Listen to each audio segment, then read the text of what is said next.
You can never repay for the damage have been done to black people in America. We need to do this. We need to get the money. Where's the money? More cities are creating these reparations task forces to at least try and get the money. Reparations is not a new concept. It's something that all communities are owed if they have suffered from gross human rights violations. It's not new. In fact, reparations happen all the time in the United States. One thing is to find out how we can become eligible according to the law for reparations. An idea to make us eligible, unheard of, despite it being controversial. Is it a solution? Next on Blackland. And now, as a brown person, you just feel so invisible. That's not fiction. Where we're from. Brothers and sisters, I welcome you to this joyful day. We celebrate freedom. Where we are. Get on the ground! I know someone heard something. And where we're going. We the people means all the people. The Black Information Network presents Blackland with your host, Vanessa Tyler. Some say it's too late. Unfortunately, the opportunity was tragically missed to pay it to the slaves themselves or their immediate families. But claims like this time out. Others speaking to NBC say how could it be too late when there are still the residual effects of slavery this country owes us. There's generational wealth that was stolen from us. We had to continue to rebuild every time. The focus, of course, on reparations to blacks, but what about reparations paid to whites? Edward Sargent, author, journalist, and critical thinker, is gathering information about how reparations are paid out in this country to everyone else. Ed Sargent, welcome. Thank you very much for having me, Vanessa. What has your research discovered so far? Reparation is not a black thing. It's an American thing. It's as American as your mother's apple pie. Trillions of dollars have been given in reparations to millions of people here in the United States and around the world for hundreds of years. So what black people are requesting is nothing out of the norm. You also have a thing about, would you talk about white reparations? What are white reparations? White reparations happens when white government officials give money to whites and other non-black individuals. These cash payments are mostly hidden in plain sight. I think that it's well understood that this country does take care of its people in general. But what we're looking at as a team of people, educators, lawyers, journalists, my team that I'm working with, we're working on a book project called White Reparations, Their Secret Deals Revealed. And the reparations we're talking about are reparations to individuals. Those in favor of reparations point to examples that include those given money by FEMA from the wicked weather just flattening parts of the country, basically individuals getting government money to make whole what was lost. Still, few see the connection.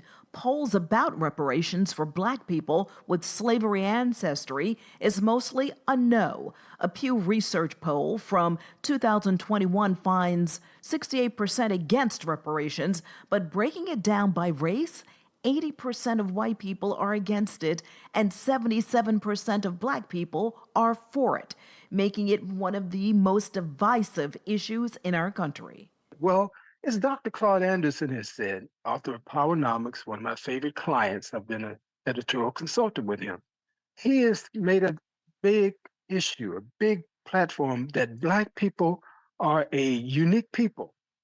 Nobody has experienced what we've experienced on this planet. Okay? So therefore, we're looking at reparations strictly for the enslaved black people who are descendants of black people. And we've come up with a strategy that overcomes the argument that, well, there are no slaves in America anymore. We've overcome that. We have a strategy to overcome that. The strategy. Ed Sargent has an idea, which many may think is way too out there. First thing to overcome is that argument that we are not slaves, that there are no slaves here. So we have to defeat that. That's the number one, according to the research. That's the first thing, basically, that senators, especially white senators, that's who's really holding up reparations in Congress. The House of Representatives has already passed legislation to fund a commission to study reparations. It has not been passed by the Senate. The Senate is overwhelmingly white. Their argument, more likely than that, mostly is like, well, there's no one around to give the money to. The slaves are all gone. So what are you talking about? We found a case in where the Congress has changed the legal status of an individual, a white man from another country who served in the U.S. Armed Forces, but he wasn't eligible for reparations payments paid out to soldiers because he was not a citizen. You know what happened? About 40 years later, after the war was over, they retroactively called that man, gave him citizenship. Retroactively. Okay? So if that can happen, if the legal status of a human being can be changed in America from a non-citizen to a citizen with the snap of a finger, as opposed to going through the immigration process, then certainly we have a right to say, well, okay, here's the deal. This is out of the box.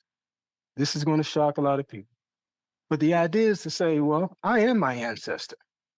Okay? And for the purposes of receiving reparations, I should be treated as an enslaved Black person. You can give me that status for the specific purpose of giving me reparations. And I have the status of an enslaved person, so give me the reparations that is owed to my ancestor. I am standing in the gap legally for my ancestor. We know America paid the Japanese due to their World War II internment, at which time their property was confiscated. Then President Ronald Reagan said at the time he signed the bill for the Japanese the year 1988, Reagan with America's apology, and with it came a $20,000 check. Yet no payment can make up for those lost years. So what is most important in this bill has less to do with property than with honor. For here we admit a wrong. Here we reaffirm our commitment as a nation to equal justice under the law. You're based in Washington, D.C., where the council there just approved money to develop a reparations task force to address the harms of slavery. What do you think of that? Across the nation, we have task forces in California, Illinois, Chicago, and as you just mentioned, here in Washington, D.C. I'm all for anything that it's going to take to get reparations for our people. These suggestions and recommendations of these task forces include judicial, legal reform, better schools, healthcare, a lot of things that are going on that need to be repaired, that Black people are suffering in. And I'm all for that. But again, none of those address the key issue that there are no slaves in America today. That's the point. That's the argument that we must overcome. The one city that overcame the obstacles and became the first to get reparations directly in the hands of Black people, the Chicago suburb of Evanston, Illinois. Back in 2019, as stated, the city of Evanston embarked on this journey of going for a commitment of $10 million over 10 years towards local reparations for Black Evanstonians. Here, Evanston city officials brief residents how to apply and who is eligible. Each applicant who applies will receive up to $25,000 if you are deemed eligible. In the early phase of the program, a small percentage of Black residents got reparations, about $25,000 each, in the form of cash or funds to buy a home or fix one up. Resident Ramona Burton tells CNN she used the money to build her home equity, build her wealth. I had 8 windows replaced, a new roof. The city of Evanston is facing a lawsuit over the program by a conservative activist group. But Ed Sargent says reparations must cover the entire country.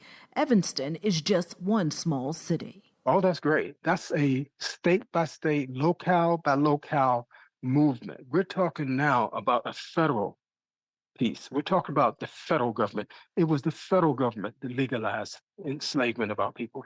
The federal government, of course, it crosses all the country. And that's where the main focus, my main focus is. Right here in Washington, D.C., of course, I have the benefit of being both local and federal. So I have relationships with Congress as well as the local government. So again, my focus is on the federal. And I think anything it takes, it's like Malcolm X said, by any means necessary, we must be treated like human beings, full 100% vested human beings and citizens in this country. And how do you think reparations should be paid? Do you think, first of all, it will ever be paid?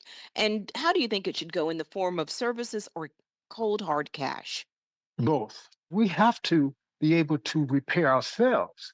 We have to be able to prepare our people to receive reparations so that the money will last, so the money can be properly invested. California is one of the states where they really went in deep. They had a task force that looked at the issue and for like 2 years or so, and then Correct. they, returned like 1,000-page reparations task force action plan. My focus is strictly on how do we overcome that main argument. And here's the deal. It's not about the opposition. It's about the offense. We have to ignite Black people. Black people in general are kind of, we have an amorphous understanding of whether we have a right to reparations, how it should happen, okay? We need something that's going to ignite the masses of Black people to get a clear understanding. One thing we can focus on. And again, I believe that one thing is to find out how we can become eligible according to the law for reparations. See, that's number one. And then once you declare yourself eligible, then you can talk about how these reparations are going to come forth. It's like putting the cart before the horse if you talk about what kind of reparations we should get without really first establishing that we are eligible for it. What's the action plan for us as listeners? I appreciate you asking that. We are working on an open public research project. We need all the intellect we can gather among our people and our allies in terms of looking at the data that we're putting together. So therefore, the website, the whitereparationsproject.com, is where people can come to find out more information, to contribute their input and analyses. Your listeners can also call the telephone number. It's 213-943-3844. I'll repeat it. It's 213-943-3844. And we can engage directly with people who are interested in working on this project. And we have paid positions to help us with the research project. So we're looking for students who want internships. We're looking for retired individuals who have time to look into this. Of course, we're looking for everybody, whoever wants to be a part of this. Any Black person who's really serious about staking their claim and standing in the place of their ancestors, we can find a way. We're looking for ways to make sure each individual can make that claim. We really want to push this argument as far as we can. And really believe the average Black person will get magnetized by this idea. We've already tested it. People get excited about this. So we want to keep that excitement building. We're going to make it happen, Vanessa, and no one can stop us. So we're looking for all the support we can get.